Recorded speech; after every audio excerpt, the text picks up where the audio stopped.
G'day again, Zeke from Holistic Harvest. Welcome back to another installment or episode. Just doing flipping some beds today and planting some seedlings, but I just noticed in this hot weather that we had, at this 38, 39, 40 degree days last week, the cucumber plants have really had a bit of a hard time and they've dropped all their fruit. So I'm just taking it and I'm feeding their worms. Just going down this bed here, and it's just, the fruit sort of looks like that. There's a whole heap of it down this row. This is our worm farm that we've got. So this is, I've already done one wheelbarrow, it's got weeds. And it's also got the rest of the spent cucumbers. And so that's perfect, that type of stuff and this type of stuff, to the worms. If you didn't know, worms actually eat the decaying organic matter. So they actually feed on the microorganisms that are feeding on the decaying matter. So they're essentially not eating the fruit, they're eating the organisms eating the fruit.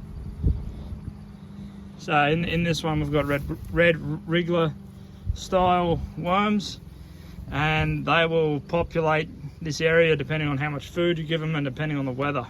The more food you give them, the more worms you get. You got to water this every week, probably for a worm farm this size. This is half an IBC, probably 20 litres, a bucket of 20 litres every week's probably alright. If you've got a really deep bed of worm castings, which this one isn't, it's only been reset, there's only a little bit of worm castings in there.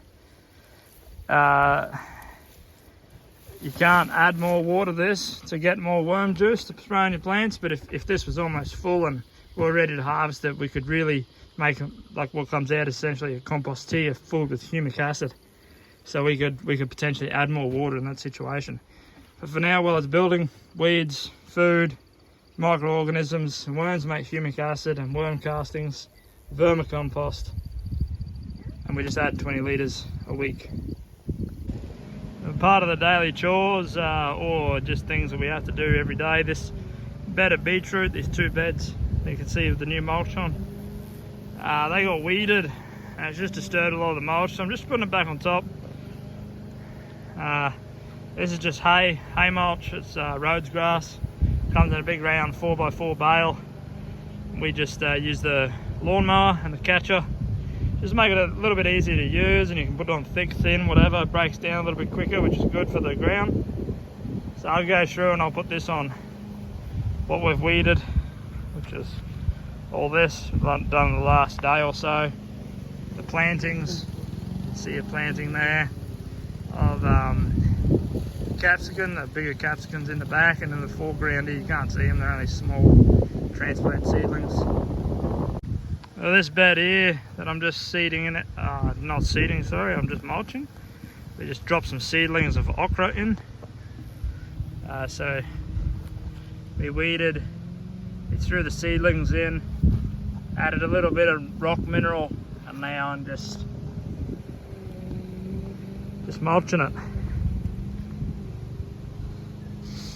Now the seedlings that we put in today.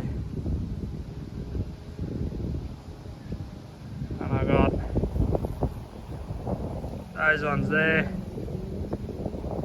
They're cucumbers with a bit of basil, but that's alright, same again.